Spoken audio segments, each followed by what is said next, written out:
संध्या के 7 बजने वाले हैं और हम उपस्थित हैं आपके सामने फिर से जो हमारा हर रोज का परिचर्चा कार्यक्रम है उसको लेकर। लगातार हम जो बैकवर्ड क्लास जो मूल निवासी बहुजन समाज है उनके मुद्दों को लेकर हम लगातार चर्चा कर रहे हैं, परिचर्चा कर रहे हैं, क्योंकि ये एक ऐसा माध्यम है जिसके तहत हम लोगों तक जो बातें हैं वो पहुंचा सकते हैं और लोगों की जो बातें हैं वो हम उनसे जान सकते हैं। समाज क्या सोच रहा है, लोग क्या सोच रहे हैं, बुद्धिजीवी वर्ग क्या सोच रहे हैं, इस बातों को समझना बहुत जरूरी है। और ये तभी आप समझ पाएंगे जब हम आदान प्रदान करेंगे, संवाद होगा, सुसंवाद होगा। ये एक माध्यम होता है आंदोलन का। अगर हम अपने महापुरुषों को देखें तो उन्होंने जो ये आंदोलन चलाया उसमें सबसे बड़ा हथियार यही था, मैन टू मैन उन्होंने आंदोलन पहुंचाया। आज हमारे पास इतना बड़ा हथियार है, हमारे पास सोशल मीडिया है, तो हम क्यों ना इसका पूरा इस्तेमाल करें। 2014 में जो सरकार बनी उसने पूरा सोशल मीडिया का इस्तेमाल किया और सत्ता में आई। खैर, आज का जो विषय है बहुत महत्वपूर्ण है। फुले साहब ने कहा कि सभी समस्याओं का जड़ जो है एजुकेशन है। बाबा साहब का अगर हम स्लोगन की बात करें तो उन्होंने भी पहले शिक्षा को जोड़ा। पुराने अगर हम बात करें, बुद्ध से अगर बात करें तो उन्होंने भी भिक्षु संघ का जो प्रारंभ किया, उन्होंने भी जो स्लोगन दिया बुद्ध ने, उन्होंने भी कहा बुद्धम शरणम गच्छामि, मतलब बुद्धि के शरण में जाओ, विवेक अपना, फिर उसके बाद जो है सारा रास्ता खुलेगा, आपका कल्याण का मार्ग खुलेगा। लेकिन भारत में बहुत अजूबा है। कई तरह के एजुकेशन पॉलिसी आपको दिखाई देंगे। राज्य सरकार का अलग है, केंद्र सरकार का अलग है, आईसीआईसीआई अलग है, वेस्ट बंगाल में अलग है। मतलब क्यों ऐसा है? हाँ, और रिजल्ट कहाँ है? अभी आप देखेंगे रिसेंट 2 डेज पहले, 2 दिन पहले जो रिपोर्ट आई कि भारत की जितनी भी यूनिवर्सिटियां हैं, विश्व के 100 यूनिवर्सिटी में शायद वो स्थान नहीं रखते हैं, बाहर हैं। हम क्या परोस रहे हैं? सत्ता सरकार क्यों ऐसा कर रही है, इसका हम मंथन करेंगे। सबसे इंपॉर्टेंट बात यह है, एडुकेशन हो तो लोग समझ सकते हैं सही क्या है, गलत क्या है, क्या नुकसान, संविधान समझ सकते हैं, दोस्त दुश्मन की पहचान समझ सकते हैं। लेकिन एडुकेशन ही नहीं दिया जाए तो क्या होगा? इस विषय पर हम चर्चा करेंगे। लेकिन उससे पहले हम आपसे अपील करना चाहेंगे, जो अभी हम कार्यक्रम हर रोज चला रहे हैं, अभी लगातार हम इसका प्रचार प्रसार करेंगे, फिर कुछ दिन बाद इसको हम आपको दिखाने बंद कर देंगे। ये जो मामला है, ये जो हम आपके सामने दिखाना चाह रहे हैं, कि आप इसको समझिए। लाइव जो हम कार्यक्रम चला रहे हैं उसमें आपको कुछ सवाल पूछे जाएंगे। हर रोज लाइव में एक सवाल हम आपसे पूछते हैं, विषय से रिलेटेड रहता है, बैकवर्ड क्लास से रिलेटेड रहता है, मूल निवासी बहुजन समाज से रहता है, दोस्त दुश्मन से रिलेटेड रहता है। आज भी हम सवाल आपसे पूछेंगे। लेकिन हमने कल हमने लोगों से लिया था राय, वो हमने कल दिखाया नहीं क्योंकि व्याख्यान था कल, तो हमने उसको उस तरह से प्रमोट नहीं किया। लेकिन हम आज आपको कल का सवाल फिर आज रिपीट करेंगे। बहुत सारे लोगों को लास्ट में जो सवाल मिला था तो वो जवाब नहीं दे पाए। हम चलते हैं, जो हमारा जो सवाल था कल का वो यह था, आपके सामने हम ला रहे हैं उसको। कल का सवाल था, बाबा साहब ने चावदार तालाब सत्याग्रह से दुनिया को क्या संदेश दिया? बहुत इंपॉर्टेंट सवाल था हमने जो रखा था। बाबा साहब ने चावदार तालाब सत्याग्रह से दुनिया को क्या संदेश दिया था? उसमें हमारे साथियों ने जवाब दिया है। हम आज का भी सवाल प्रारंभ में ही आपके सामने रख देते हैं ताकि आप अधिक से अधिक लोग इस पर हमको कमेंट करें, सुझाव दें। देखिए सवाल ये है, आज का सवाल है, पिछड़े वर्ग का मुख्यमंत्री क्यों नहीं कर पा रहा पिछड़े वर्ग का कल्याण? पिछड़े वर्ग का मुख्यमंत्री क्यों नहीं कर पा रहा है पिछड़े वर्ग का कल्याण? ये हमारा आज का सवाल है, आपको उसमें बताना है। और जो लोग कमेंट बॉक्स में जवाब देंगे उनसे हम उनके विचार रिकॉर्ड करेंगे कार्यक्रम के बाद, और फिर हम दूसरे दिन के लाइव कार्यक्रम शुरू होने के पहले हम दर्शकों तक उस बात को पहुंचाएंगे। तो यहाँ पे हम दो दो दो धारा में हम विचार का आदान प्रदान करना चाहते हैं। ये जरूरी नहीं कि हमारे जो पैनलिस्ट आपको बता रहे हैं वही आप सुनिए। आपके भी मन में अगर कोई बात है तो आप वहां लिखिए। अगर आप कुछ जानते हैं तो हम उसको अपने एमबीएन के माध्यम से हम लोगों तक पहुंचाएंगे। तो जो लोगों ने जो जवाब दिया था वो हम आपके सामने अभी जो हमारे साथियों ने जवाब दिया था कमेंट बॉक्स में, उनसे हमने वीडियो हासिल किया, उनसे हमने वीडियो रिकॉर्ड किया और हम आपके सामने प्रस्तुत कर रहे हैं।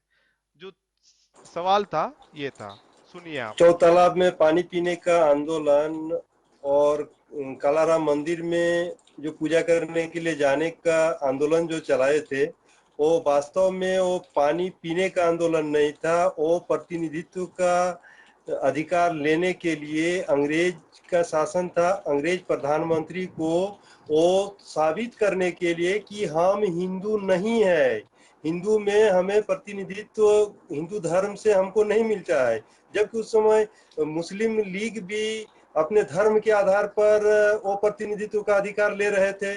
तो बाबा साहब ने चौतरात का आंदोलन और कलारा मंदिर का आंदोलन से ये साबित करना चाहते थे कि हम हिंदू नहीं है, हिंदू धर्म में हमको अलग से कैसे रखता है, जैसे कि छुआछूत अछूत माने किसी प्रकार का हिंदू धर्म से हमको अधिकार नहीं मिलता है और वो हमसे हम उससे अछूते हैं, अलग है। इसको साबित करने के लिए बाबा साहब ने चौतलाब का पानी पीने का आंदोलन और कालाराम मंदिर जाने का आंदोलन को कर रहे थे। उसका उद्देश्य था प्रतिनिधित्व का अधिकार हमको कैसे मिले, और वो अंग्रेज प्रधानमंत्री को साबित भी किया और उसके माध्यम से आरक्षण का लाभ गोलमेज सम्मेलन से प्रतिनिधित्व का अधिकार लेकर आए बाबा साहब।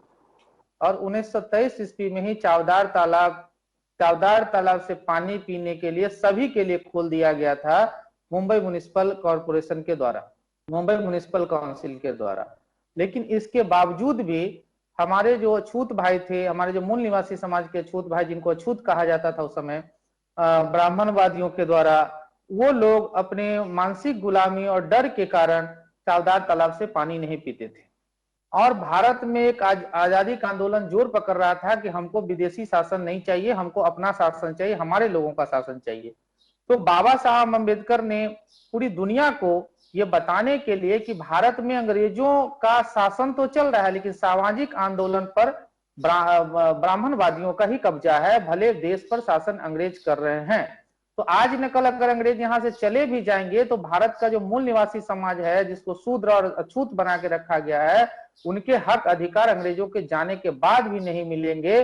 तो उस दिशा में भी पूरी दुनिया के लोगों को ध्यान आकर्षित करने के लिए बाबा साहब अम्बेडकर ने चावदार तालाब में पानी पीने का आंदोलन चलाया। ये सिर्फ पानी पीने की लड़ाई नहीं थी, ये उस हक की लड़ाई थी कि हर मानव को जो इस धरती पे पैदा हुआ है उसको जन्म और रंग के आधार पर कोई भी चीज में भेदभाव नहीं किया जा सकता। और हम लोग वहां, इससे पहले जो मनुस्मृति के कानून के आधार पर जो सामाजिक व्यवस्था थी भारत में, भले शासन अंग्रेजों का था, तो वहां पे अछूतों को हर जगह जाने का, हर जगह खाने का, हर जगह उठने बैठने का अधिकार नहीं हुआ करता था। तो उस अपने अधिकार को प्राप्त करने के लिए और मानवीय गरिमा को स्थापित करने के लिए और दुनिया को ये दिखाने के लिए कि देखिए इस भारत में सामाजिक व्यवस्था में कुछ लोगों का प्रभुत्व है एक बहुसंख्यक आबादी पर जो अछूत और शूद्र में आते हैं, तो वो दुनिया को बताने के लिए इस चावदार तालाब में पानी पी लेने का आंदोलन बाबा साहब ने चलाया। बाबा साहब ये पूरी दुनिया को बताना चाह रहे थे कि हमारे मूल निवासी जो है वो हिंदू नहीं है और समाज में बहुत सारा छुआछूत, पाखंडवाद, अंधविश्वास फैला हुआ है, जिसके कारण बाबा साहब जो है महाराष्ट्र के नासिक में महार तालाब पर पानी के पीने के लिए भी आंदोलन किया। और आज भी हमारे समाज को इस चीज की जानकारी नहीं है, वो अपने आप को हिंदू कहते हैं लेकिन हिंदू वास्तव में नहीं है। और हमारे जो है जो भी समाज के लोग हैं वो सब मूल निवासी हैं, जो ओबीसी, एससी, एसटी और माइनॉरिटी के लोग हैं। तो आपने देखा हमारे साथी थे, उन्होंने कमेंट किया था, फिर हमने उनका जो विचार आपके सामने पहुंचाया। अब हम आज का कार्यक्रम परिचर्चा शुरू करते हैं अविलंब। हम जो आज का सवाल है वो बीच में भी आपके सामने एक बार रखेंगे। तो आज जो विषय है वो आपके सामने स्क्रीन पर है, शिक्षा क्यों नहीं सबके लिए समान करना चाहती है सरकार। और इसमें हमारे साथ जुड़ेंगे, हमारे साथ अभी स्टूडियो में जुड़े हुए हैं, हमारे साथ जुड़े हुए हैं मूल निवासी नवीन कुमार यादव जी बाम से झारखंड से, और हमारे साथ अभी स्टूडियो में जुड़े हुए हैं मूल निवासी द्वारिका दास जी रांची से हैं, यूथ एक्टिविस्ट हैं रांची से। हम सबसे पहले अपने दोनों विद्वान साथियों का इस एमबीएन न्यूज नेटवर्क में बहुत बहुत हार्दिक स्वागत करता हूं, अभिनंदन करता हूं इस महत्वपूर्ण विषय पर। पहले भी आए हुए हैं तो बहुत ही जो मूलभूत बातें हैं इनके द्वारा रखा जाता। हम अब आज भी आशा करते हैं, दर्शक भी आशा करेंगे कि सही जो है जो डाटा मार्गदर्शन जो है दर्शकों को मिल सके। तो मैं सबसे पहले द्वारका जी के पास आना चाहूंगा क्योंकि वो अभी यूथ हैं और बहुत सारा चीज जो एजुकेशन से रिलेटेड है वो समझ सकते हैं कि सरकार जो है क्यों नहीं एजुकेशन एक समान करना चाहती है। तो मेरा आग्रह है द्वारका जी से कि वो माइक को अनम्यूट करेंगे और अपनी बात प्रारंभ करेंगे। सवाल यह है कि सरकार क्यों नहीं पूरे भारत में यूनिफॉर्म एजुकेशन, भाई डीएम का भी बेटा उसी स्कूल में पढ़े, एक चपरासी का भी बेटा उसी स्कूल में पढ़े, एक मजदूर का भी बेटा उसी स्कूल में पढ़े, एक तरह का एजुकेशन क्यों नहीं देना चाहती है? जी द्वारका जी। जी सर, सभी को जय भीम, जय मूल निवासी। जी और जैसा कि जो प्रश्न है कि शिक्षा क्यों नहीं सबके लिए समान करना चाहती है सरकार, जी तो यहाँ पे जो शब्द है, जो सरकार है, पहले उसके बारे में हम समझेंगे, उसके बाद हम इसको व्याख्या कर पाएंगे कि आखिर वो क्यों नहीं देना चाहती है। तो अगर इसको हम देखते हैं तो 1950 को 1947 को हमारा देश अंग्रेजों से आजाद होता है और 1950 में हमारे देश को संविधान मिलता है और संविधान मिलता है 1950 में और 1951-52 में यहाँ पे इलेक्शन होता है। कहने का मतलब डेमोक्रेसी भारत में लाया गया और डेमोक्रेसी लाया गया। उसी डेमोक्रेसी मतलब जनता जिसको बोलते हैं, अगर आप डेमोक्रेसी का डिफिनेशन देखेंगे तो टोटली जो है जनता का, जनता के लिए, जनता के द्वारा। तो इसके द्वारा जो सरकार जो चुना गया, जो जिसको हम मंत्री, विधायक, प्रधानमंत्री, मुख्यमंत्री कहते हैं, उसी को हम सरकार कहते हैं। जी अब बात यहाँ पे आता है कि सरकार, जब जनता का सरकार चुना हुआ है तो फिर वो एजुकेशन क्यों नहीं देना चाहती है, ये बड़ी बात है। तो इसको अगर हमको समझना है तो सरकार में चुने हुए जो मंत्री, विधायक जो भी बनते हैं वो व्यक्ति होते हैं और व्यक्ति कैसे गाइड होता है, वो अपने मस्तिष्क से गाइड होता है। तो मस्तिष्क जिसको बोलते हैं, जिसका संचालन हमारा जो सोच है वो कहाँ से आता है, तो उसको आने के लिए हमको एजुकेशन चाहिए। और 1950 से पहले अगर हम देखते हैं तो भारत में जिसको बोलते हैं कि जिसको एजुकेशन सिस्टम जिसको बोलते हैं नहीं था। मतलब नहीं था, क्यों नहीं था? क्योंकि भारत में संविधान से पहले भी एक संविधान लागू था जिसको मनुस्मृति कहते हैं और मनुस्मृति के अनुसार जो जिसको बोलते हैं व्यक्ति, आदमी, इंसान, जिसको 4 वर्ण में बांटा गया। मतलब इंसानों को पूरे दुनिया में ऐसा कहीं नहीं हुआ, लेकिन भारत में 4 वर्णों में बांटा गया और 4 वर्ण जो थे ब्राह्मण, क्षत्रिय, वैश्य, शूद्र, ये 4 वर्ण में बांटा गया। और ये 4 वर्ण का जिसको बोलते हैं ब्राह्मण का जो काम, ये मनुस्मृति एक जिसको बोलते हैं हिंदू धर्म ग्रंथ के अनुसार ये बहुत पवित्र शास्त्र जिसको बोलते हैं ग्रंथ माना जाता है। उसके अनुसार ऐसा माना गया कि ब्राह्मण ही शिक्षा ले सकता है और शिक्षा दे सकता है, क्षत्रिय शिक्षा ले सकता है, दे नहीं सकता है, वैश्य शिक्षा ले सकता है, दे नहीं सकता है, और शूद्र का काम ना शिक्षा लेना है ना शिक्षा देना है, सिर्फ वो अपने को इस तरह तैयार करे कि अपने से ऊपर तीनों वर्णों की वो सेवा करे। तो ये जो मानसिकता जो भारत में आई, ये मानसिकता ऐसा नहीं है कि 1950 के बाद ये रुक गया। अगर हम देखें कि संविधान आया तो सरकार जो है संविधान से चलती है, सरकार से ऊपर संविधान है और संविधान में जो हमारे जो जिसको बोलते हैं महापुरुषों ने जो वहां पे व्याख्या किया, मतलब कि संविधान कैसा होना चाहिए, तो वहां मूल 4 बातें थी: समता, स्वतंत्रता, न्याय और बंधुता। तो समता हर एक चीज में होना चाहिए था, शिक्षा में, आर्थिक में, राजनीतिक में, जितने भी प्रकार की जो समानताएं एक मनुष्य के लिए चाहिए, सारा समानताएं होना चाहिए। तो जब ये मनुस्मृति के मानने वाले लोग थे, अब मजे की बात यह है कि मनुस्मृति के मानने वाले लोग ऐसा नहीं है कि संविधान लागू होने के बाद वो देश छोड़ के चले गए। अंग्रेज जिसको बोलते हैं वो डायरेक्ट हमारे लोगों पे शोषण कर रहा था, तो उसके विरुद्ध लोगों ने आवाज उठाया तो वो चले गए। लेकिन मनुस्मृति के मानने वाले लोग ऐतिहासिक रूप से बाय डीएनए प्रूफ हो गया है कि वो इस देश के नहीं है, लेकिन संविधान लागू होने के बाद वो इस देश से नहीं गए, वो इसी देश में रहे और इस देश के वो इन्होंने नागरिकता लिया और वो भारत के नागरिक कहलाए।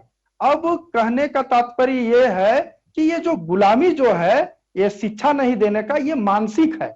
मतलब कोई व्यक्ति इस तरह चाहता है कि हम पढ़े, दूसरे को ना पढ़ाए, और ना पढ़ाने वाले लोग भारत में 1950 से आज तक सरकार में रहे हैं। इस बात को हमको समझना होगा, और हमारे लोगों को इस बात को इसलिए समझ में नहीं आता है क्योंकि ये जो विदेश से, जिसको हम आर्य विदेशी लोग कहते हैं, ये यहाँ पे आए और यहाँ के जो लोगों को, अपने कल्चर को इस तरह इन्होंने थोप दिया कि यहाँ के लोगों को समझ ही नहीं आ पा रहा है कि कौन यहाँ का है और कौन यहाँ का नहीं है, कौन हमारे हित की रक्षा करना चाहता है, कौन हमारे हित की रक्षा नहीं करना चाहता है।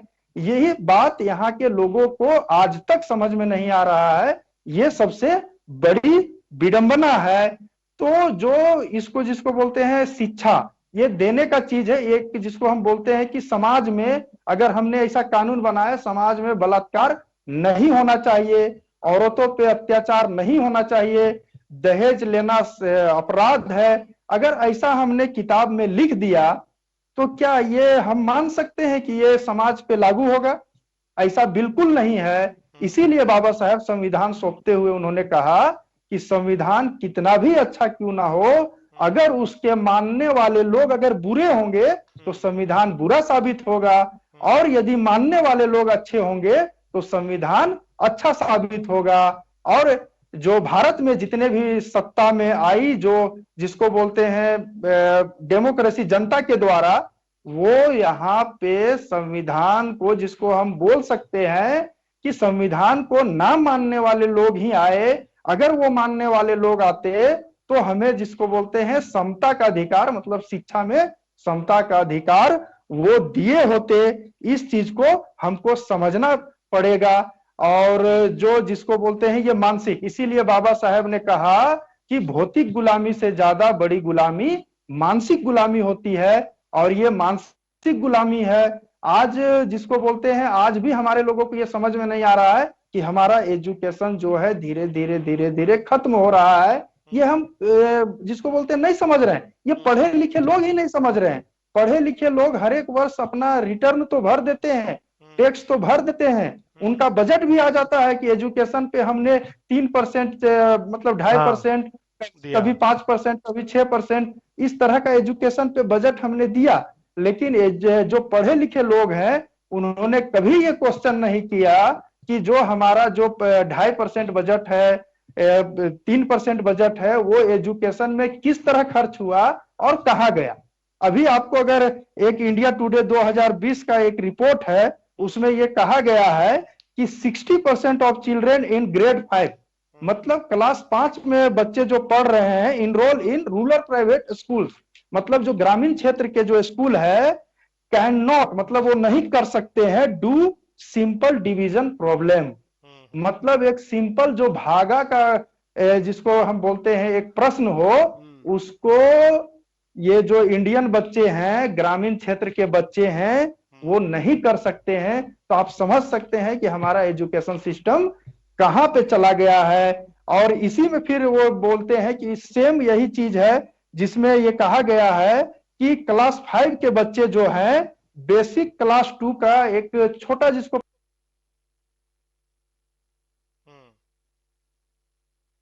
भारत का एजुकेशन सिस्टम कितना खराब कर दिया गया है। और ये खराब करने वाले लोग, जिसको बोलते हैं, लोगों को ये लगता है कि सरकार ऐसा कर रही है। सरकार ऐसा नहीं कर रही है। सरकार में जो बैठे लोग हैं, जिसको बाबा साहब ने बौद्धिक बेईमान लोग कहा, और मतलब जितने भी हमारे महापुरुष हुए सब इनको बौद्धिक बेईमान कहा, कलम कसाई कहा। ये कलम कसाई लोग, ये मनु स्मृति को मानने वाले लोग हैं, और ये वो इनको चाहते हैं कि ये जो मनु स्मृति के अनुसार जो शूद्र, यहाँ पे मैं एक्सप्लेन कर देना चाहता हूं कि जो शूद्र का मतलब होता है इस देश, भारत देश का बहुसंख्यक, मतलब 85 से 90% जो यहाँ की मूल निवासी, जिसको एसटी, एससी, ओबीसी और इससे कन्वर्टेड माइनॉरिटी जिसको बोलते हैं, इन्हीं के बच्चे आज एजुकेशन नहीं ले पा रहे हैं। और क्यों नहीं ले पा रहे हैं? क्योंकि जो सत्ता में बैठे हुए लोग हैं वो मनु स्मृति, जिसको हम लोग मनुवाद बोलते हैं, मनुवाद को मानने वाले लोग बैठे हुए हैं, और वो नहीं चाहते हैं कि यहाँ के लोग एजुकेशन द्वारका जी। ले और लेने के बाद हमसे वो बराबरी में बात करे, ऐसा वो नहीं चाहते। वो चाहते हैं कि यहाँ का जो शूद्र है, जो मूल निवासी है, वो हमारी सेवा करे, इसलिए ऐसा वो कर रहे हैं। जी सर।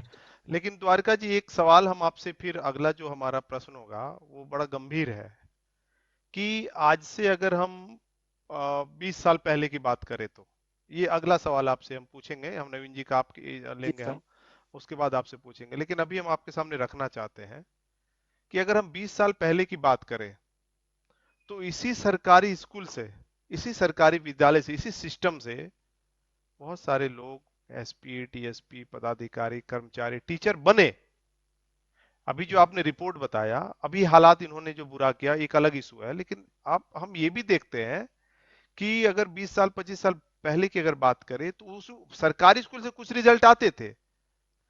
तो अभी इन्होंने क्यों, अभी क्या हुआ, ये आपके सामने हम सवाल छोड़ रहे हैं। अभी हम नवीन जी के पास चलते हैं। जी द्वारका जी, हम लेंगे ये, इसका जवाब हम आपसे लेंगे। अभी हम नवीन जी के पास चलते हैं। नवीन जी, आपको क्या लगता है, जैसे द्वारका जी ने बताया कि सत्ता में जो लोग बैठे हैं वो नहीं देना चाहते क्योंकि उसी मेंटलिटी के लोग बैठे हैं, लेकिन इसमें एक सवाल और घुस जाता है कि भाई हमारे लोग हैं उसमें ना, 100, अगर हम शेड्यूल कास्ट शेड्यूल ट्राइब की बात करें तो 130-35 लोग हमारे लोग हैं।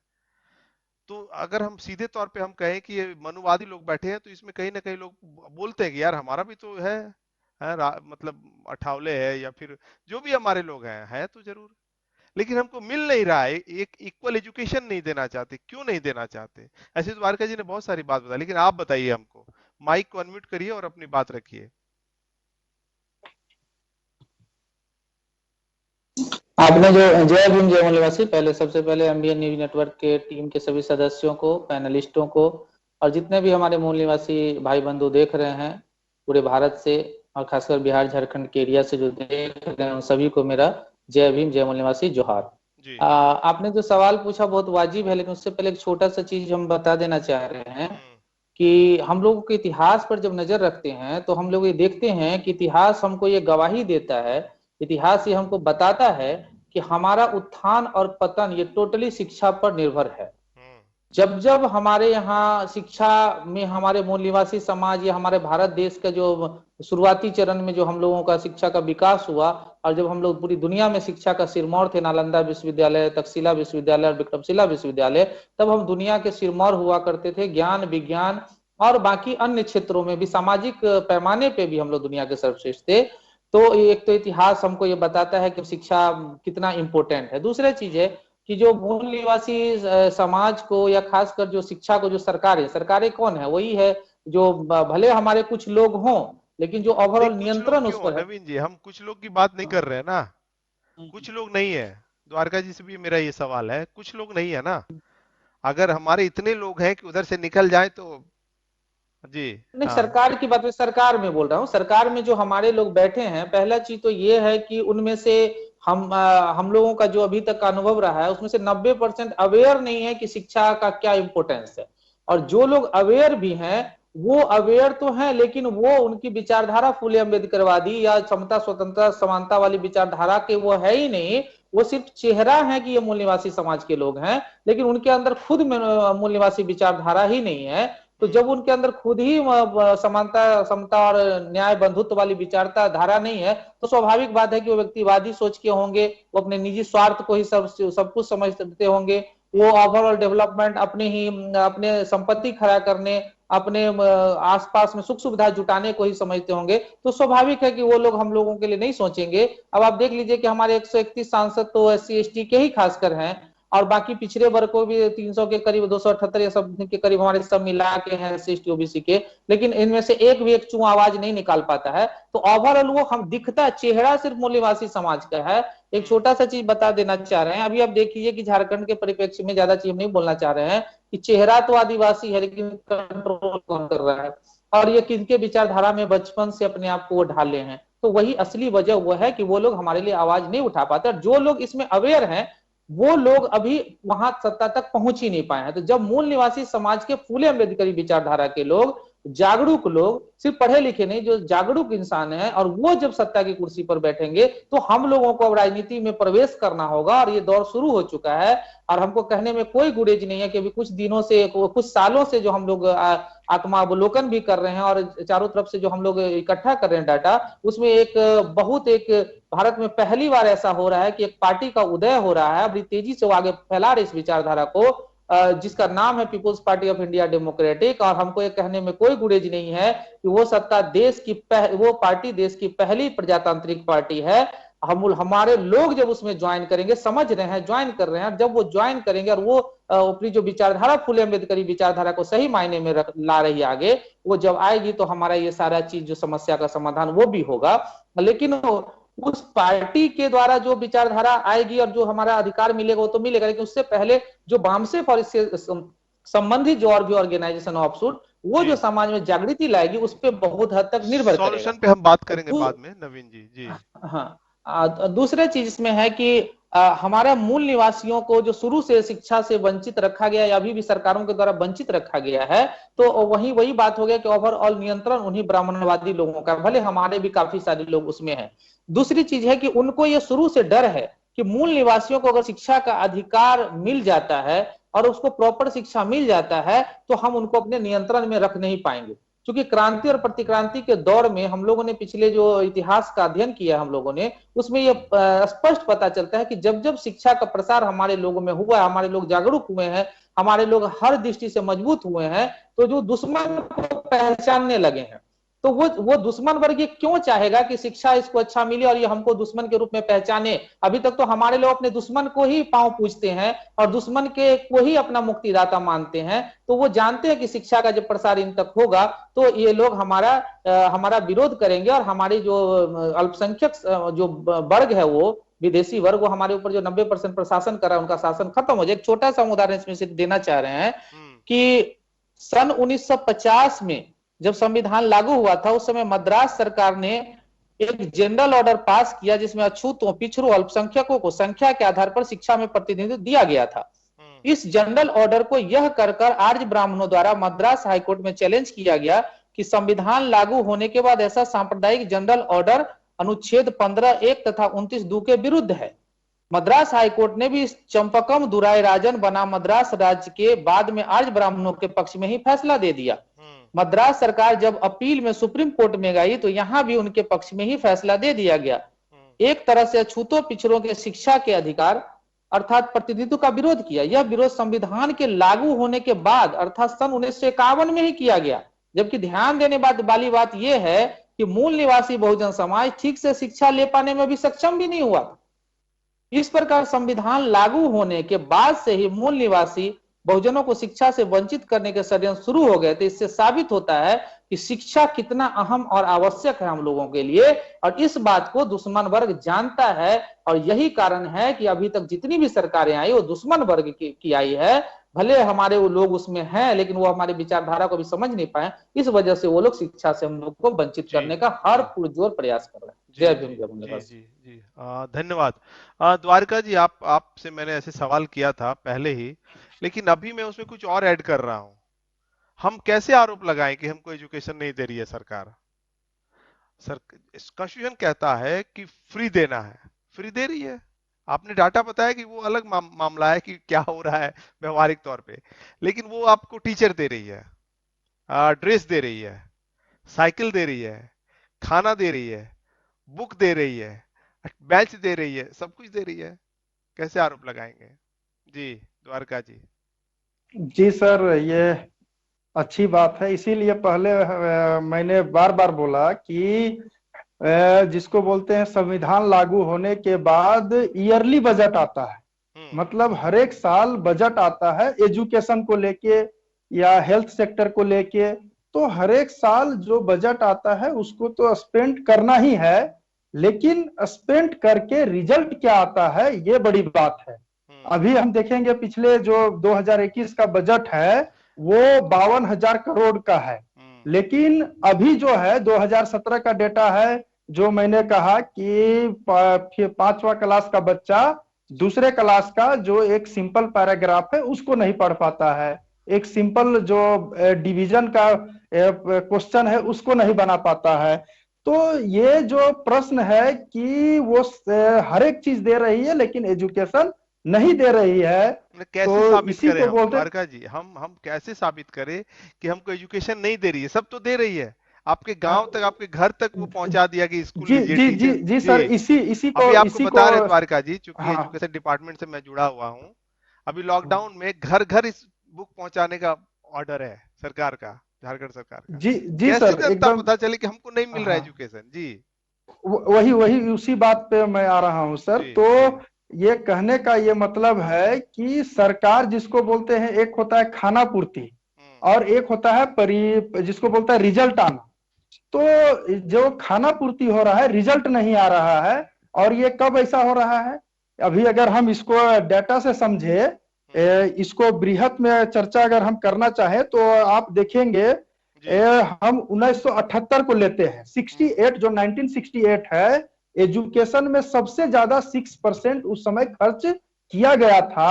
और हम्म उसी का आउटकम आया था कि बहुत सारे इस देश के लोग जो कभी स्कूल नहीं गए थे, उन्होंने स्कूल पे कदम रखा और वो आईएएस आईपीएस जो भी गवर्नमेंट सेक्टर की जॉब है उन्होंने पाया। ऐसा नहीं है कि नहीं पाया, उन्होंने पाया 1968। लेकिन जैसे 10 साल बीतता है, 1978 में प्राइवेट सेक्टर का उद्गम होता है, मतलब वो प्राइवेट सेक्टर आता है। 1968 में हम 78 में देखते हैं कि हम्म प्राइवेट सेक्टर में जो बच्चों का एडमिशन था वो 3.5% था। हम्म और जो गवर्नमेंट सेक्टर के एजुकेशन सेक्टर जो थे उसमें 74% बच्चों का एडमिशन था। हम्म अब क्या है कि ये 78 से 2017 आते आते जो प्राइवेट सेक्टर है वो 40% पहुंच जाता है और जो 74 था गवर्नमेंट सेक्टर का वो आपका 50% तक आ जाता है। हम्म तो कहने का मतलब ये है कि प्रैक्टिकल आप देखेंगे तो मैं इस चैनल के माध्यम से लोगों से ये पूछना चाहता हूं कि आप इतना तो आपके पास विवेक है, आप ये हमसे सिर्फ बता दीजिए कि जो गवर्नमेंट स्कूल है और प्राइवेट स्कूल, आप अपने बच्चे को कहां पढ़ाना चाहेंगे? ये सिंपल सा प्रश्न है। वो जो आम जनमानस जो इस बात को सुन रहे हैं वो सिंपल जवाब देंगे कि हम अपने बच्चे को प्राइवेट स्कूल में पढ़ाना चाहेंगे। हम्म क्यों पढ़ाना चाहेंगे? क्योंकि गवर्नमेंट स्कूल में हर एक चीज है। अभी आपने तो मिड डे मील का बात ही नहीं किया। वो हम्म किताब तो दे रही है, मिड डे मील भोजन भी दे रही है, हम्म उसके बावजूद वो शिक्षा नहीं दे रही है। तो कहने का मतलब है ऐसा नहीं है। और ये जब मिड डे मील आया तो गवर्नमेंट को जिसको बोलते हैं, इसमें और एक बात जोड़ना चाहेंगे कि भारत में जो पार्टियां जो पार्टियां हैं वो पार्टियां बनी और इस देश में पार्टियां रूल करती है। और पार्टियां जो है जिसको बोलते हैं 1950 में अगर भारत का संविधान लागू हुआ तो उससे पहले 1925 में आरएसएस का गठन हो गया था। और आरएसएस जिसको बोलते हैं उच्च वर्णों का संगठन है और उसका एक ही काम है कि इस देश के मूल निवासियों को कैसे हम गुलाम बनाए। और उसका एक ही अस्त्र है कि यहाँ के लोगों को हम शिक्षा नहीं दे। और उसके जो संघ चालक है मोहन भागवत, वो भी स्टेटमेंट देते हैं कि अगर हम सत्ता में आएंगे, जैसे बिहार में वो गए कि बिहार के चुनाव में अगर हम जीत के आते हैं तो हम आरक्षण की समीक्षा करेंगे। आरक्षण की समीक्षा करने का मतलब क्या हुआ? इस देश में 900 यूनिवर्सिटीज हैं और 40,000 कॉलेजेज हैं। मतलब 900 यूनिवर्सिटीज में 50% जो सीटें हैं वो एसटी एससी ओबीसी के बच्चों के लिए रिजर्व है। अगर वो रिजर्वेशन को खत्म कर देंगे तो जिसको बोलते हैं शिक्षा हमारा फंडामेंटल राइट है, और फंडामेंटल राइट में अगर हमारा रिजर्वेशन रिप्रेजेंटेशन खत्म हो जाता है तो हमारे बच्चे कैसे पढ़ेंगे? कहने का मतलब है कि जो आरएसएस का जो गठन हुआ, पहले मनु स्मृति के मानने वाले लोग डायरेक्ट थे, लेकिन जैसे जैसे ये संविधान लागू हुआ वो आरएसएस बन गया और आरएसएस वो अपना डायरेक्शन चेंज किया लेकिन अपना थॉट चेंज नहीं किया। क्योंकि अब इस देश में शासन करने के लिए संख्या की आवश्यकता पड़ेगा, उनको वोट का आवश्यकता पड़ेगा। और वोट लेने के लिए उन्होंने तरह तरह के षड्यंत्र और प्रपंच किए और वो सत्ता में पहुंच रहे हैं और मनु स्मृति को ही मान रहे हैं। अब ये प्रश्न उठता है कि स्कूल में सारी व्यवस्था है लेकिन शिक्षा नहीं है। तो बस इसको एकदम सिंपल जो समझा जाए कि वो मनु स्मृति के मानने वाले लोग हैं, वो टीचर को वेतन 1 लाख दे दे, 1.5 लाख दे दे, स्कूल में तो कुछ नहीं है। कॉलेजों में हम जाते हैं, कॉलेजों में जो यूनिवर्सिटी जो हमारे पास लिस्ट आता है, वहां सारे क्लास 1 में अपर क्लास के लोग बैठे हुए हैं और उनका वेतन अगर हम एचओडी की बात करें तो 1.5 लाख, जिसको बोलते हैं 1.25 लाख तक वेतन है। लेकिन अगर कॉलेजेज में, हम भी कॉलेज गए और जिसको बोलते हैं झारखंड की राजधानी के टॉप यूनिवर्सिटीज में गए, तो वहां पढ़ाई के नाम पे कुछ नहीं है, जिसको बोलते हैं कुछ नहीं। और सिलेबस तो आजकल जिसको बोलते हैं कुछ नहीं है। अगर हम सरकारी स्कूल की बात करें तो 8वां क्लास तक बच्चे को फेल नहीं करना है। आप कैसे शिक्षा दे रहे हैं? 8 क्लास तक अगर बच्चा फेल नहीं होगा, 9 10th में वो करेगा क्या? 11 12 वो कर नहीं सकता है। तो एजुकेशन का मतलब ये नहीं है कि आप सिर्फ उसको 1 class 2 class 3 class 4 class promote करते जाए, और जब कंपटीशन का बात आए तो जो इसको बोलते हैं डुअल एजुकेशन पॉलिसी जब 78 के बाद भारत में जब आने लगा, हावी होने लगा, तो जो गवर्नमेंट सेक्टर के बच्चे हैं वो जो प्राइवेट सेक्टर के बच्चे हैं उनके पास टिके ही नहीं। और इसको अगर ऐतिहासिक दृष्टि से आप समझेंगे तो पुराने जमाने में जिसको बोलते हैं गुरुकुल होता था। गुरुकुल में क्या होता है कि सिर्फ ब्राह्मण, क्षत्रिय और वैश्य के लोग ही शिक्षा ग्रहण करेंगे, शूद्रों का तो शिक्षा का था ही नहीं। लेकिन संविधान संविधान आया तो संविधान ये सबको खत्म करके, जिसको हम बोले कि समता, स्वतंत्रता, न्याय, बंधुत्व का बात किया, और वो गुरुकुल को हटा के स्कूल की स्थापना किए। स्कूल में आप देखेंगे कि बच्चे तो जिसको बोलते हैं SC ST OBC के गए, वहां पे गए, लेकिन फिर उन्होंने अलग से अपना गुरुकुल बना लिया, और वो गुरुकुल आज प्राइवेट स्कूल को हम बोल सकते हैं। और जो ये जिसको बोलते हैं ये जो गवर्नमेंट स्कूल है, उसमें अगर आप देखेंगे तो वही एकलव्य जैसे बच्चे अगर किसी तरह निकल भी जाते हैं तो भी उनका अंगूठा काट दिया जाएगा। और अभी तो जिस तरह सिस्टम है उससे हमारे बच्चे निकल नहीं सकते हैं, जो अभी हमने टाइम्स ऑफ इंडिया का पढ़ के बताया। तो सर ये सिंपल ये है कि जो डोवेल एजुकेशन पॉलिसी जो लाया गया है, बस जिसको बोलते हैं इस देश के मूल निवासियों को जो उनका पुराना ऐसा, फिर मोहन भागवत जो संघ चालक है वो बोलते हैं कि मैं आपका जो पुराना इतिहास है, गौरवपूर्ण इतिहास है, उसको वापस वापस लाऊंगा। तो कहने का मतलब यह है कि गौरवपूर्ण इतिहास इस देश के जो बहुसंख्यक है उसका क्या है कि ऊपर के तीनों वर्णों का सेवा करना और जाति आधारित कार्य करना।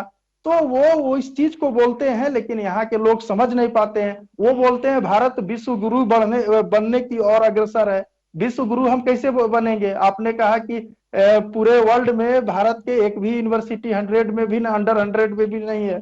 तो ये बहुत सोचने की चीज है। इस चीज को लोग समझ नहीं पा रहे हैं, और इस चीज को ये मानसिकता है जिसको बोलते हैं मानसिकता बदलना पड़ेगा। हमने कहा कि दहेज लेना नहीं चाहिए।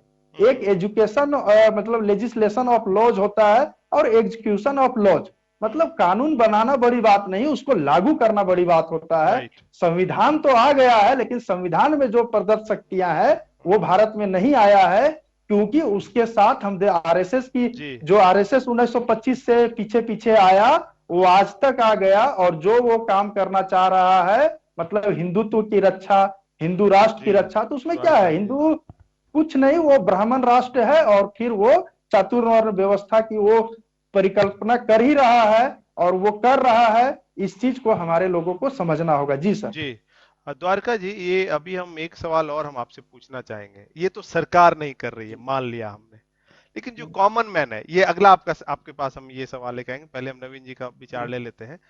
आदमी जो कॉमन मैन है वो विद्रोह क्यों नहीं कर रहा? अगर हम यूथ्स की बात करें, जैसे आपने कहा कि भाई 8 क्लास तक एग्जाम नहीं लेना है, अभी जो नई शिक्षा नीति आई है वो 12 तक आप ओके जन्म लिया, आप 12 मान लीजिए कि आप पास हो गए, तो ये है। लेकिन कॉमन आदमी क्यों नहीं समझ रहा? ये हम अगले बार आपसे पूछेंगे। नवीन जी आप बताइए, मतलब सब कुछ मिल रहा है, द्वारका जी ने बहुत बातें बताई, सब कुछ मिल रहा है, आप आरोप नहीं लगा सकते ना। हम दे रहे हैं, अभी ऑनलाइन चला रही है क्लासेस, टीचर को जबरदस्ती जो है व्हाट्सएप ग्रुप बनाइए, आप उसमें कंटेंट भेजिए, ऑनलाइन लीजिए, सब कुछ, कपड़ा है, ड्रेस है, स्टाइपेंड है, क्या नहीं है? ये मतलब क्या नहीं दे रही है। और आप आरोप लगा रहे कि प्राइवेट स्कूल बहुत, प्राइवेट में तो पैसा लग रहा है। अरे हम तो खोले हुए हैं ना, फ्री दे रहे हैं एजुकेशन। हम कैसे हम मतलब इसको चिन्हित करें सरकार को, ये बड़ा मसला है नवीन जी।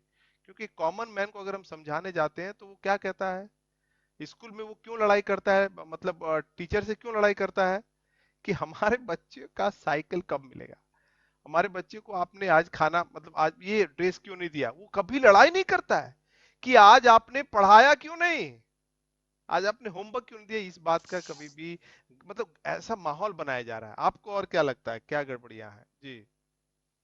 देखिए, महात्मा फूले साहब ने सबसे पहले शिक्षा के महत्व को भारत में हमारे महापुरुष जिन्होंने पहचाना, वो महात्मा फूले ने पहचाना।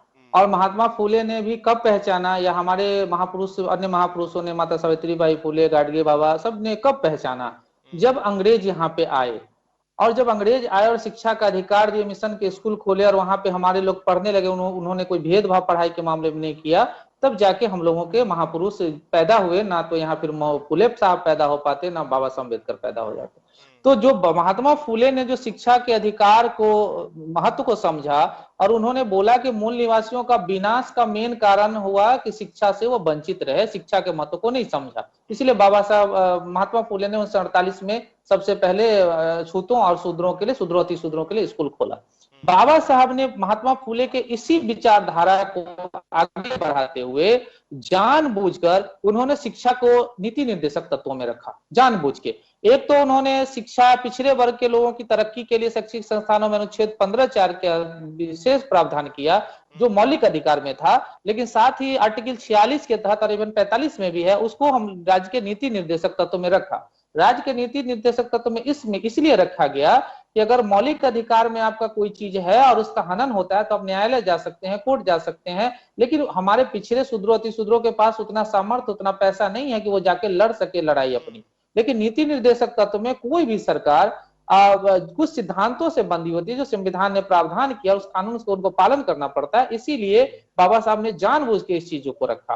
अब हमारा ये चीज है कि ये सारी चीजों के बावजूद हमारे लोगों को, आपने भी कहा कि पैंट दे रहे हैं, शर्ट दे रहे हैं, साइकिल दे रहे हैं, मिड डे मील दे रहे हैं, तो एक सिंपल सा चीज है कि अगर कोई भी स्कूल खोला जाता है वो शिक्षा के लिए खोला जाता है कि पैंट शर्ट देने के लिए खोला जाता है, मिड डे मील देने के लिए खोला जाता है, स्कूल साइकिल के लिए, ठीक है, इनडायरेक्टली हम समझते हैं कि इससे कुछ फायदा होता है।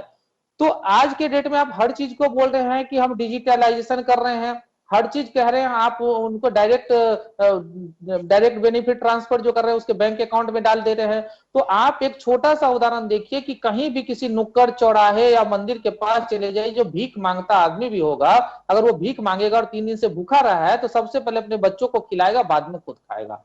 तो अगर वो स्कूल में वो खाना देना चाहते हैं और साथ में पढ़ाई भी करना चाहते हैं, तो उस बच्चे के माता पिता के अकाउंट में क्यों नहीं उनका मिड डे मील का पैसा दे दिया जाता है, क्यों नहीं वो साइकिल का पैसा उनके मिड डे अकाउंट में दे दिया जाता है। कि टीचर का काम है पढ़ाना, वो 8 घंटे स्कूल में अगर पढ़ाते हैं, ऐसा नहीं है कि सारे शिक्षक जो सरकारी है वो नहीं पढ़ा, कुछ परसेंट हो सकते हैं, मान सकते हैं, लेकिन पहले हम लोग भी तो सरकारी स्कूल से पढ़े, हमारे पिताजी भी तो सरकारी स्कूल से पढ़े हैं, तो उस समय भी कुछ दुर्व्यवहार हम लोग के साथ होता था, मानते हैं, हम लोगों ने खुद ने अपने जीवन में अनुभव किया है। लेकिन आप अगर शिक्षक को सिर्फ शिक्षा के लिए छोड़ेंगे तब तो वो तो जान रहे हैं। दूसरा चीज, हमारा जो आर्टिकल 21 को क्या कहता है कि सबके लिए समान और मुफ्त शिक्षा, सिर्फ मुफ्त शिक्षा की बात नहीं है, तो ये मुफ्त तो कर रहे हैं लेकिन समान नहीं कर रहे हैं। अगर समान शिक्षा होगी तो कम से कम आर्टिकल 21 क के आधार पे 14 साल तक के किसी भी बच्चों को एक समान शिक्षा मिलना, मतलब सरकारी शिक्षा नहीं है नवीन जी, फ्री एंड कंपलसरी है।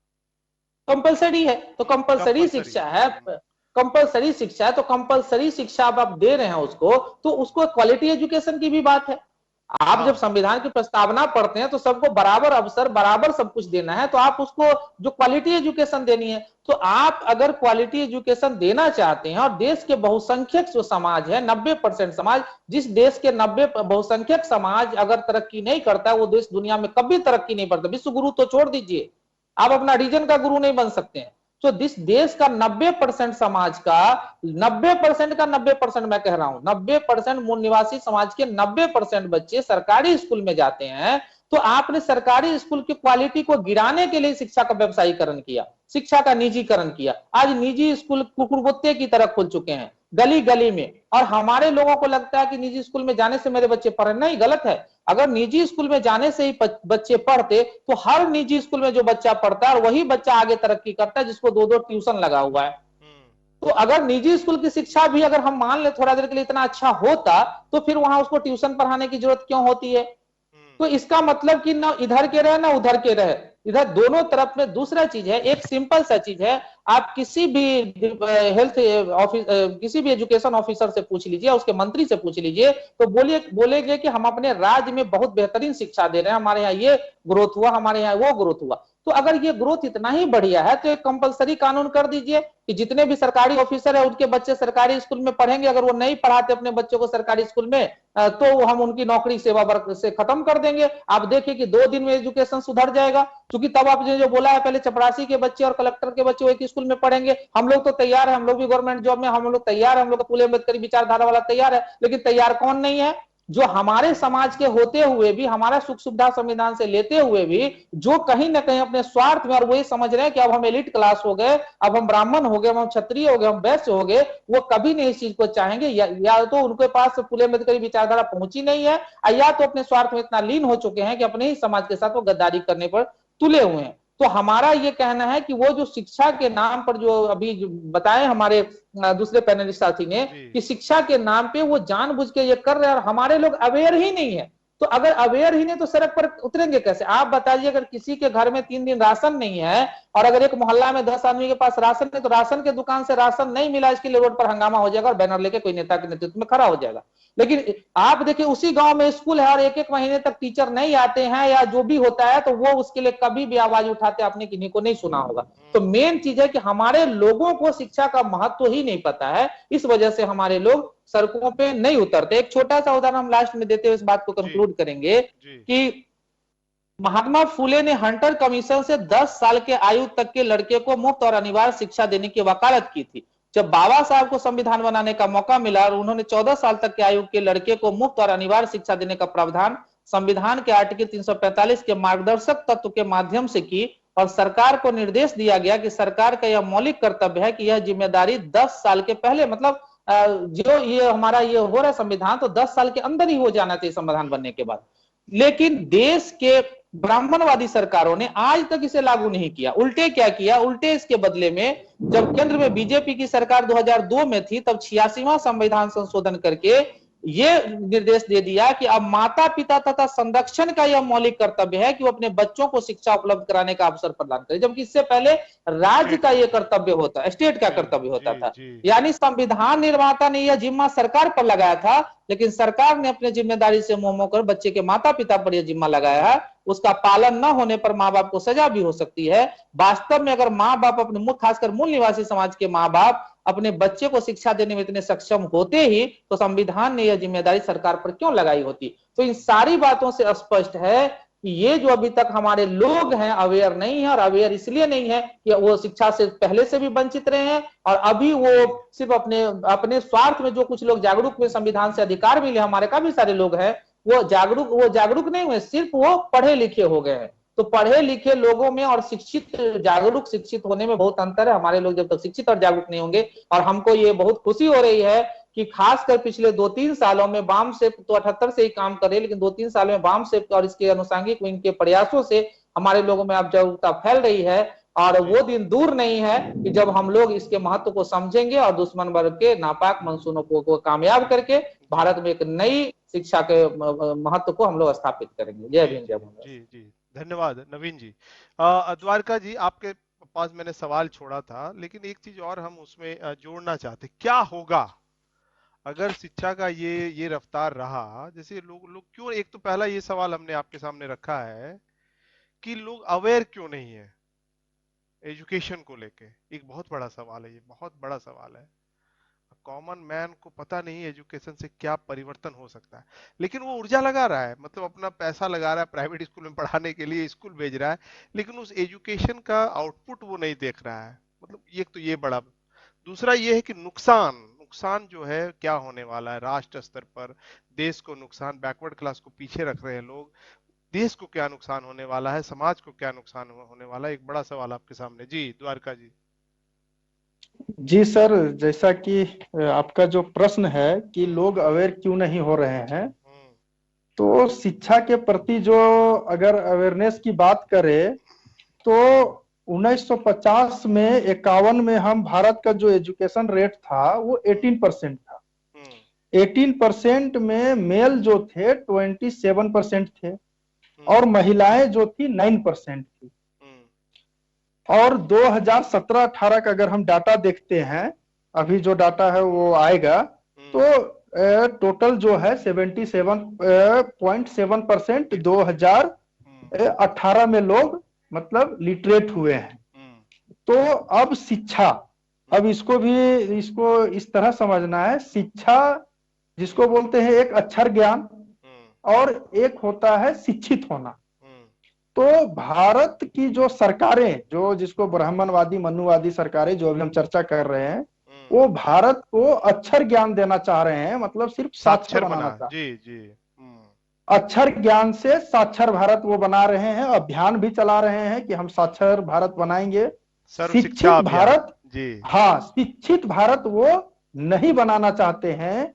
और इसमें जिसको बोलते हैं, मैंने बार बार ये मैं बोल रहा हूं कि जो आर्य विदेशी लोग हैं, अंग्रेज के खिलाफ आंदोलन हुआ, अंग्रेज चले गए, लेकिन आर्य विदेशी लोग हैं वो इस तरह भारत के कल्चर में, जिसको बोलते हैं रीति रिवाज में पेनिट्रेट घुस गए हैं कि यहाँ के लोगों को समझ में ही नहीं आ रहा है कि हमारे साथ क्या सही हो रहा है, क्या गलत हो रहा है। इसीलिए ज्योतिबा फुले ने, एक वाकया मैं बताता हूं कि जब सावित्री बाई फुले जब पढ़ाने जाती थी तो दो दो साड़ियां लेके जाती थी, तो लोग उस पे गोबर मारते थे। तो सावित्री बाई फुले चर्चा ये अपने ज्योतिबा फुले से करते थे कि मैं तो अच्छे काम कर रही हूँ, मैं अच्छी काम कर रही हूँ, मैं तो महिलाओं और बच्चों को शिक्षा दे रही हूँ, लेकिन लोग मेरे पे गोबर क्यों मार रहे हैं। तो ज्योतिबा फुले बहुत सहज उनको समझाते हैं कि देखो सावित्री, यहाँ पे लोग अपने अज्ञानता में ही खुश हैं। ये बड़ी बात है, लोग अपने अज्ञानता में ही खुश है, इसीलिए वो तुम्हारे पे गोबर और कीचड़ मारते हैं। जिस दिन इनको समझ में आ जाएगा तो ये ऐसा काम नहीं करेंगे। इसलिए तुमको क्या है कि तुमको पहले तुम जितना समझी हो उस तरह समझने वाले लोगों को पैदा करना होगा, तब जाके कुछ ठीक होगा। तो इसी तरह अगर हम इसको समझते हैं कि आपने कहा कि फिर पिछले आपने पूछा कि विद्रोह क्यों नहीं हो रहा, तो विद्रोह इसलिए नहीं हो रहा है, मैं बोला कि यहाँ के कल्चर में वो इस तरह घुस गए हैं, कास्ट सिस्टम को ही ले लेते हैं। कास्ट सिस्टम जिसको बोलते हैं अप्राकृतिक है, थोपा हुआ चीज है। लेकिन आज भी यहाँ के किसी में तो बाध्यता नहीं है कि तुम जाति मानो। आज भारत के संविधान के अनुसार किसी भी लोग को ये नहीं कहा जा रहा है कि तुम इस जाति को मानो, लेकिन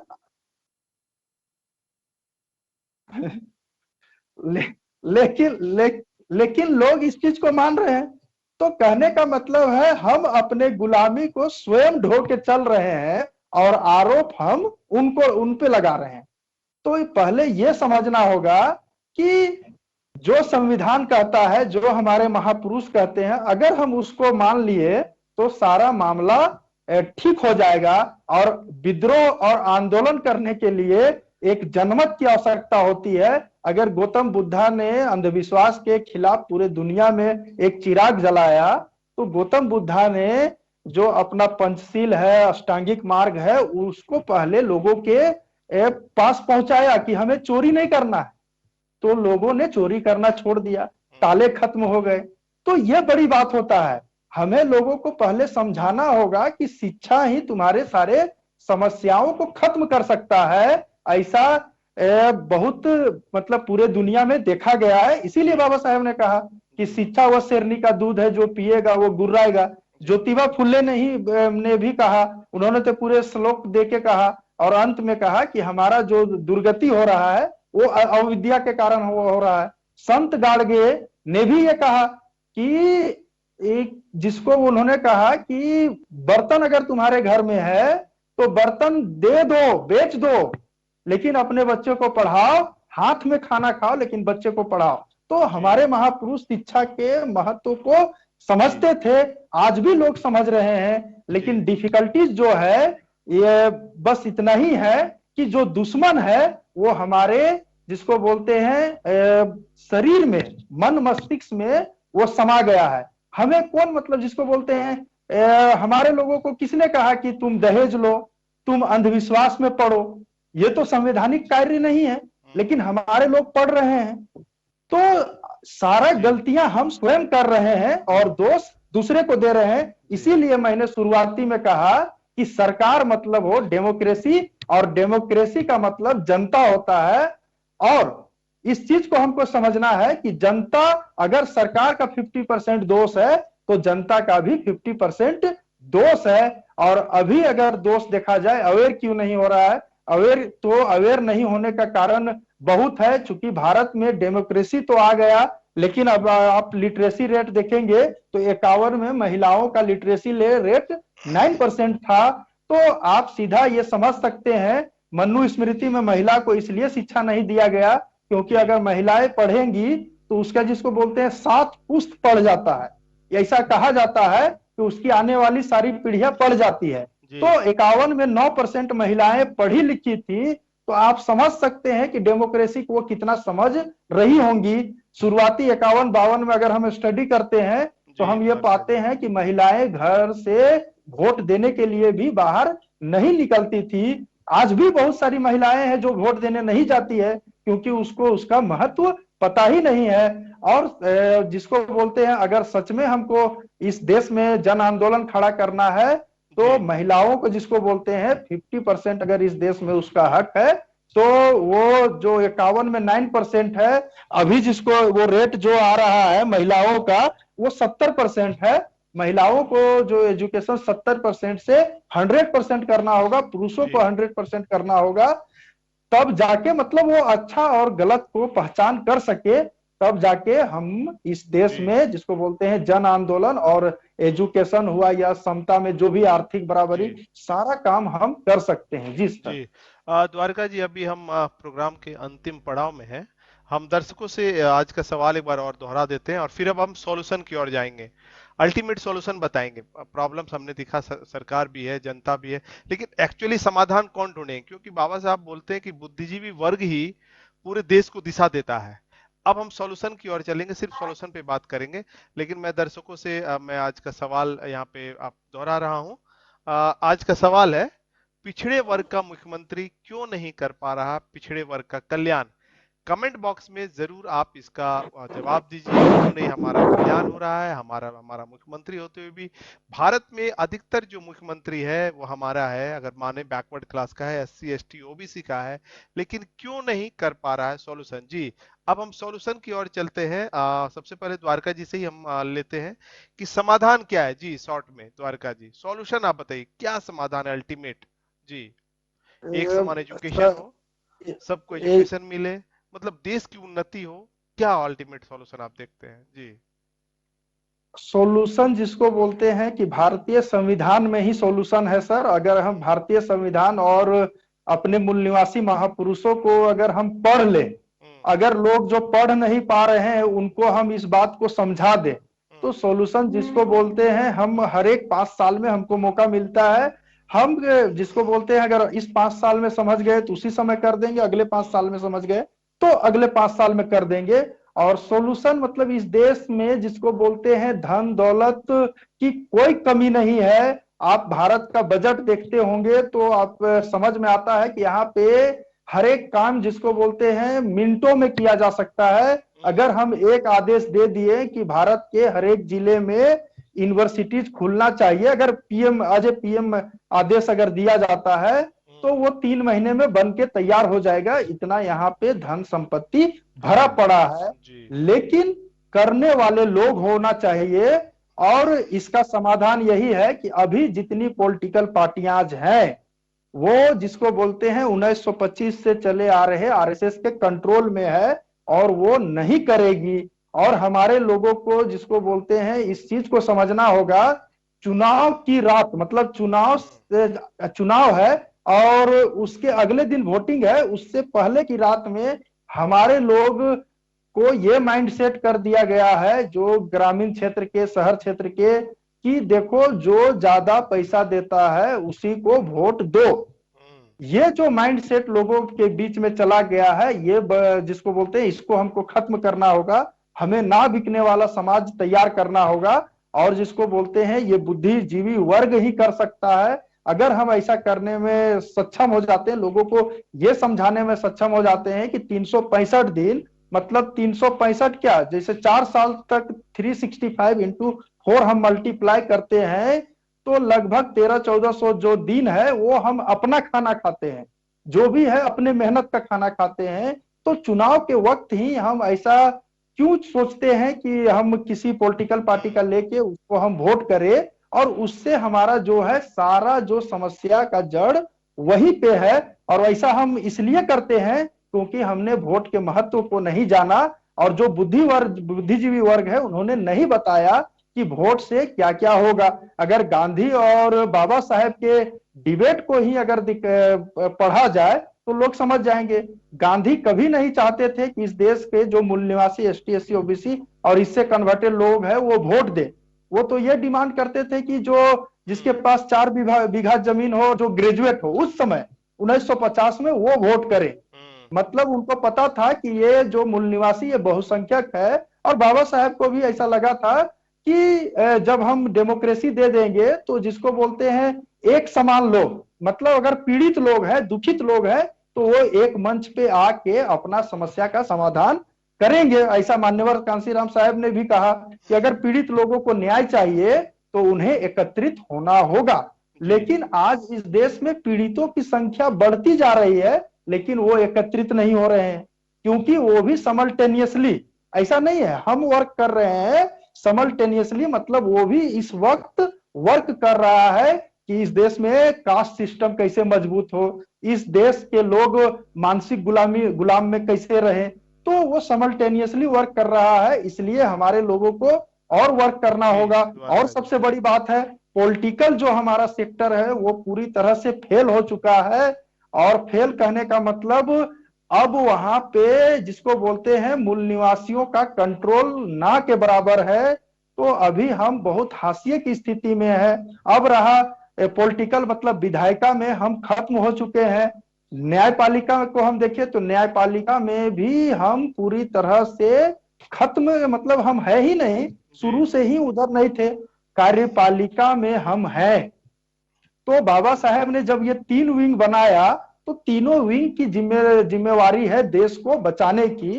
जैसा कि आपने बताया कि देश पे क्या प्रभाव पड़ेगा, तो जब विधायिका हमारा डैमेज हो गया है, नहीं कर पा रहा है, न्यायपालिका नहीं कर पा रहा है, तो कार्यपालिका की जिम्मेवारी है, वो भी समाज के प्रतिनिधित्व होते हैं, उसकी जिम्मेवारी है कि हम देश को बचाएं। और ऐसा हमने 90 के दशक में प्रैक्टिकल जो मान्यवर कांशीराम साहब करके देख चुके हैं कि हम सफल हुए हैं। तो आज जो जिसको बोलते हैं प्राइवेटाइजेशन, फुल्ली प्राइवेटाइजेशन होने से पहले हम इस चैनल के माध्यम से जो भी मूल निवासी लोग सुन रहे हैं उससे अपील करना चाहते हैं कि कार्यपालिका में जितने लोग हैं, अब आपकी जिम्मेवारी है कि आप यूनाइट होइए। और जो जिसको बोलते हैं जो लोग कुछ नहीं समझ रहे हैं, वोट का महत्व नहीं समझ रहे हैं, सरकार का महत्व नहीं समझ रहे हैं, उनको ऐसा लगता है कि जो अच्छा झंडा जिसका दिख रहा है, अच्छा बैनर जिसका दिख रहा है, जो अच्छे शराब दे दे, जो अच्छे पैसे दे दे, वही हमारे लिए बेहतर है। आज मजबूरियां हो चुकी है, ग्रामीण परिवेश में बहुत ही खराब स्थिति है। तो ये सब चीजों को हमको समझना होगा, और कार्यपालिका के जितने लोग हैं उनको यूनाइट होके ये समस्या का समाधान करना होगा। और ये बहुत जटिल नहीं है, बहुत ही आसान है, और सिर्फ जिसको बोलते हैं यूनाइट होना है और एक लक्ष्य। अगर हम इस देश को जिसको बोलते हैं विश्व गुरु बनाना चाहते हैं, तो सत्ता में जो ब्राह्मणवादी, आरएसएस वादी और मनुवादी लोग हैं उसको हमको बेदखल करना ही होगा। और वहां भी हमारे जो लोग हैं उनको भी समझाना होगा कि तुम गलत डायरेक्शन में हो, उधर तुम्हें नहीं जाना है, तुम इधर आ जाओ, इससे ज्यादा ताकत तुम्हें इधर मिलेगी। अगर ये बात हमारे लोग उधर भी समझ जाते हैं तो हम जिसको बोलते हैं समस्या की ओर बढ़ सकते हैं। जी सर। समाधान की ओर बढ़ सकते हैं। जी हाँ, समाधान की ओर बढ़ सकते हैं सर। जी जी, बहुत बहुत धन्यवाद आपका द्वारका जी। अभी हम चलते हैं नवीन जी के पास, हमारे पास समय का बहुत अभाव है। नवीन जी से हम जानना चाहते हैं अल्टीमेट सॉल्यूशन, ऐसे बहुत सारी बातें द्वारका जी ने बताई, आप क्या उसमें ऐड करना चाहेंगे? जी अल्टीमेट सॉल्यूशन तो हमारा संविधान ही है, और संविधान को समझने के लिए शिक्षा का महत्व जरूरी है, जो कि शिक्षित नहीं होंगे तो फिर संविधान का। और हमारा एक बहुत ही बढ़िया जो हमारा आधार है कि जब जब हम क्रांति करने में सफल हुए हैं, चाहे बुद्ध के टाइम में हो, चाहे नानक के टाइम में हो, चाहे कबीर के टाइम में हो, तो वो क्रांति का आधार शिक्षा ही है। और ऐसी शिक्षा जो जागरूक कर सके, तो हमको जरूरत है कि शिक्षा का ज्यादा से ज्यादा अपने लोगों तक प्रसार करें, जागरूक बनाए अपने लोगों को। और दूसरा चीज जैसे कि कार्यपालिका और विधायिका और न्यायपालिका और एक मीडिया हमारा बहुत बड़ा वर्ग है। तो हमारे लोग बहुत सारे जो बुद्धिजीवी वर्ग भी हैं, जो थोड़ा बहुत समझ गए हैं, वो बोलते हैं कि मीडिया में तो अनुवादी मीडिया है, गोदी मीडिया है। तो हमारे लोगों को जब पढ़ लिख के हमारे लोग मास कम्युनिकेशन का कोर्स करके आते हैं, या और भी मीडिया का कोर्स करके आते हैं, तो वो जाके उसी मनोवादी चैनल में और उन्हीं के विचारधारा का वहां पे वो दिन रात गुणगान करते हैं। तो उनको भी मीडिया सेक्टर में आना चाहिए, और आ रहे हैं हमारे लोग। लेकिन साथ ही साथ आज एक जो यूट्यूब चैनल है, और जो हमारा फेसबुक है, हमारा ट्विटर है, यूट्यूब है, व्हाट्सएप है, तो आज देखिएगा कि गांव गांव में भी जो नहीं भी शिक्षित है, वो कम से कम एक ऑन एवरेज जो सुबह से शाम मजदूरी करके आता होगा, 5 घंटा 4 घंटा वो मोबाइल में लटका रहता है, गाना सुने, एंटरटेनमेंट करे। हमको उससे गुरेज नहीं है। लेकिन हमारे जो कम से कम शिक्षित लोगों को ये बताना पड़ेगा कि ये मीडिया में आपके बहुजन समाज के हित के भी बहुत सारी चीजें हैं, आप इनसे कनेक्ट होइए, आप इनसे जुड़िए। लेकिन इसके लिए सबसे पहले उदाहरण हम लोगों को खुद प्रस्तुत करना पड़ेगा। अब देखिए, हम डेली एमबीएन को वॉच करते हैं और इसमें देखते हैं कि हमारा बामसेप का ही, हमारा पहले खुद का अपने कमजोरी को नहीं दूर करेंगे तो हम आगे नहीं रास्ता साफ कर सकते। हमारे बामसेप का यूनिट लगभग 14 से 15 जिला में एक्टिव हमारा है। झारखंड में की हम बात कर रहे हैं, और बिहार में भी हमारा है। इन सब को मिला के कम से कम एक टाइम में नहीं तो कम से कम 300 से 400 व्यूअर्स हमारा दिखते रहना चाहिए, लेकिन हम 25 30 40 से ज्यादा कभी नहीं देख पाते हैं। तो हमारे लोग जो विचारधारा का प्रचार प्रसार करने में लगे हैं, वो खुद ही इसके इंपोर्टेंस को, मीडिया के इंपोर्टेंस को नहीं समझा। आप उनका अपना खुद का चैनल है, उन्हीं का विचारधारा पर इस पर दिन रात चर्चा होता रहता है। खासकर 1 घंटे का मात्र समय है, वो 4 घंटे 5 घंटे भी नहीं लगते हैं। तो जब यहाँ पे वो नहीं आएंगे खुद से, तो दूसरे को कैसे अवेयर करेंगे? दूसरा एक महत्वपूर्ण चीज है कि जब तक हमारे लोग संगठित कब होंगे? अगर वो बिना शिक्षित हुए एकत्रित, जैसे मान्यवर कांसीराम साहब का उदाहरण दे रहे थे कि एकत्रित हमारे लोग, हमारे बहुजन समाज के लोग, हमारे बहुजन समाज के जो लीडर्स हैं, वो शिक्षित ही नहीं है। अगर वो सिर्फ पढ़े लिखे और जागरूक खुद ही नहीं, अगर वो जागरूक होते तो क्या अपना पीए वो मायावती जी, हम तो नाम लेके बोलेंगे, मायावती जी क्या सतीश मिश्रा को बनाते महासचिव? और हमारे झारखंड में क्या हेमंत सोरेन चौबे जी को बनाते, या दुबे जी को, या चौबे जी को, किन्हीं को बनाए हैं? तो इसका मतलब है कि जिनको आप बहुजन समाज के लीडर बोलकर एक मंच पर इकट्ठा करने चले हैं, वो इकट्ठा होंगे नहीं, चूंकि वो व्यक्तिवादी सोच के, और दूसरी बात उनको फुले अम्बेडकरी विचारधारा का एबीसीडी पता ही नहीं। और अगर पता है तो पता होने के बाद अगर आपको अगर ये पता चल गया कि ये फल खाने से मेरा फायदा होगा, और तब भी उस फल को आप खराब करते, तब तो आप और ज्यादा डेंजरस हैं। उन डेंजरस लोगों से हम लोगों को उम्मीद नहीं करनी। हमारा समाधान यही है कि आज के डेट में हमारे लिए 2017 में एक पार्टी खड़ी हो चुकी है, जो बामसेप के विचारधारा पे, जो फुले अम्बेडकरी विचारधारा पे चल रही है, उसको दिन रात हमको मजबूत करना पड़ेगा। और उससे हमारे जो लोग राजनीति, बहुत सारे हमारे लोग हैं जिनको पूछिएगा, वो जागरूक भी है, पढ़े लिखे भी, समझ भी रहे, लेकिन अगर पूछिएगा तो अपना ये दिखाने के लिए कहते हैं हमको तो राजनीति से कोई मतलब नहीं। मतलब वो समझते कि हम बहुत बढ़िया आदमी है। मतलब हमको राजनीति से मतलब नहीं, हमारे एक एक रोटी को राजनीति तय करता है, हमारा एक एक बच्चे का एजुकेशन को राजनीति तय करता है, हमारा शासन को राजनीति तय करता है। और हम बोलते हैं राजनीति से मतलब नहीं है, तो हमको राजनीति में मतलब लेना पड़ेगा। हमारे लोगों को, जो हमारा विचारधारा का एक पहली पार्टी है, हमको कहने में कोई एकदम नहीं है कि ये पहली पार्टी है जो पूर्ण रूप से प्रजातांत्रिक है, फुले अम्बेडकरी विचारधारा का समता, न्याय, बंधुत्व और बुद्ध की जो विचारधारा है उसको फैलाने और उसको इस देश में लागू करने के लिए। और इसके पीछे सिर्फ ये कारण नहीं है कि मूल निवासी की सत्ता स्थापित हो जाए। हमारे देश से वर्ल्ड क्लास साइंटिस्ट पैदा होंगे, हमारे देश से वर्ल्ड क्लास एथलीट पैदा होंगे, हमारे देश से वर्ल्ड क्लास फुटबॉल खिलाड़ी पैदा होंगे। हम तो एक छोटा सा साहेबगंज का पहले भी एक जगह हम बोले हैं कि साहेबगंज जिले में ऐसे ऐसे एथलीट हैं, 6-6 फीट से ऊपर के नौजवान यहाँ पे हैं, और हम जब सुबह के टाइम में कभी फील्ड विजिट में जाते हैं तो 4 बजे सुबह से वो प्रैक्टिस करते रहते हैं, और वो एमए पास, बीए पास, एजुकेटेड लड़के हैं, लेकिन वो पढ़े लिखे हैं, वो शिक्षित जागरूक नहीं है। उनसे पूछते हैं कि आप क्या चीज की तैयारी करते हैं, तो आर्मी के जवान के लिए तैयारी करते हैं। अब बताइए, जब आर्मी का जवान का तैयारी करे, हमारा एमएससी किया हुआ, बीएससी किया हुआ, तो क्या हमारे लोगों को बड़ा साइंटिस्ट बनने का, मैथमेटिक्स ऑनर्स का लड़का क्या साइंटिस्ट बनने के लिए उनको नहीं आगे आना चाहिए? तो वो आगे कब आएंगे? जब अच्छे एजुकेशन मिलेंगे, बहुत सारे लोगों को पैसे की प्रॉब्लम है। तो ये सारे चीजों पे अवेयरनेस सबसे बड़ा जरूरी है, और इसके लिए हमारे लोगों को ही करना पड़ेगा। बामसेफ और इसके सारे अनुसांगिक संगठनों के लोगों को पहले करना पड़ेगा, और हमको अब जो सारे नेताओं को एक मंच पर लाने का जो कंसेप्ट है वो कभी सफल नहीं होगा। हम लोग देवगौड़ा जी के टाइम में भी देख चुके हैं।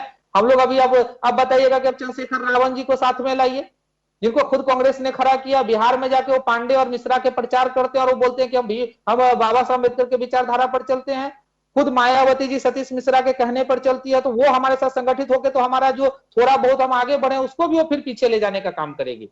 और हमको ये कहने में कोई गुरेज नहीं है कि हमारे पूर्व के जो बहुजन लीडर हैं, ने जो भी आगे बढ़े, वो सिर्फ अपने व्यक्तिगत। रामविलास पासवान जी एक टाइम में सामाजिक आंदोलन के बहुत बड़े नेता हुआ करते थे, जिसमें रामविलास पासवान जी, शरद यादव जी, मायावती जी, लालू प्रसाद यादव जी। लेकिन वही रामविलास पासवान जी, वही नीतीश जी, वो बाद में किनके गोद में जाके बैठे आप लोग देख सकते हैं। तो हम लोगों को उनको एकत्रित करने में ताकत लगाने के बजाय जो हमारे नए विचारधारा के लोग हैं, जो फ्रेश खून है, जो फ्रेश सोच रखते हैं, जो भारत को बदलने का, उनको ही हमको आगे बढ़ के हमको लीडरशिप अपने हाथ में लेना पड़ेगा। और यही हमारा कहना है। जय भीम, जय मुंडा। जी जी, बहुत बहुत धन्यवाद, बहुत बहुत आभार आपका। और आपने बहुत ही स्पष्ट शब्दों में बहुत सारी बातें बताई। हम द्वारका जी और हमारे जो नवीन जी जुड़े हुए थे, वो बहुत बहुत धन्यवाद। नवीन कुमार यादव जी साहिबगंज से जुड़े हुए थे, बामसेप से हैं, और हमारे साथ द्वारका दास जी जुड़े हुए थे, जो रांची यूथ एक्टिविस्ट है। लंबे समय से वो सामाजिक आंदोलन में जुड़े हुए हैं और अभी भी रांची में पूरे देश के गतिविधि पर नजर रहती है। मैं दोनों पैनलिस्ट को बहुत बहुत आभार व्यक्त करता हूँ कि आपने बहुत बहुत ही हेल्दी डिस्कशन दिया, और दर्शकों को बहुत सारा आपने, जो मैं देख रहा हूँ व्यूअर कंटिन्यू मतलब बने हुए हैं हमारे, तो एक लोगों को मतलब जो जो सुनना है, जो जो राइट डायरेक्शन है, जो प्रॉब्लम है, वो आपने बताया। आप दोनों पैनलिस्टों को मैं बहुत बहुत आभार व्यक्त करता हूँ। एमबीएन न्यूज नेटवर्क की ओर से हम आपको बहुत बहुत धन्यवाद देते हैं, और दर्शकों से अपील करते हैं कि रोज हमारे साथ संध्या 7 से 8 बजे जरूर जुड़िए। आज का सवाल था जो मैंने आपको स्क्रीन पे दिखाया है, पिछड़े वर्ग का मुख्यमंत्री क्यों नहीं कर पा रहा पिछड़े वर्ग का कल्याण। जरूर आप हमें लिखिए, हम हो सकता है कि उस विचार को और दर्शकों तक पहुंचाने में हम आपका आभार होंगे। धन्यवाद, चलते हैं, फिर मिलेंगे कल संध्या 7 जय बजे। भीम, जय मूल्यवान। धन्यवाद। जय भीम, जी, जय जय मूल्यवान। भीम, जय मूल्यवान जी।